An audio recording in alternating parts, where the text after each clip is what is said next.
সকালে উঠে যদি আপনি এই 3টি কাজ করতে পারেন তাহলে আপনার ঘর ধনধান্যে পরিপূর্ণ থাকবে, অর্থ সম্পদে পরিপূর্ণ থাকবে, দুঃখ কষ্ট অনেক দূরে চলে যাবে। সকালে উঠে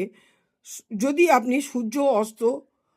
ওঠার আগেও যদি আপনি ঘর ঝাড় দেন তাহলে মা লক্ষ্মী অত্যন্ত সন্তুষ্ট হন এবং আপনার ঘর অত্যন্ত মানে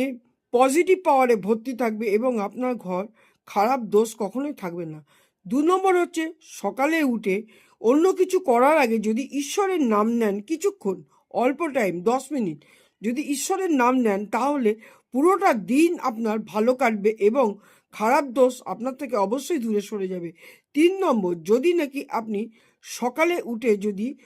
সূর্যদেবকে তামার ঘটিতে করে সূর্যদেব এই বছরে 2026-এ যদি সূর্যদেবকে জল প্রদান করেন তাহলে অত্যন্ত পাওয়ারফুল হিসাবে আপনি লোকের কাছে পরিচিত হবেন, লোক আপনাকে ভালোবাসবে এবং আপনার মধ্যে নেগেটিভিটি থাকবে না, পজিটিভিটি আপনার মধ্যে থাকবে সবসময় এবং আপনি যেই কাজে হাত দেবেন অবশ্যই সেই কাজ পরিপূর্ণ হবে।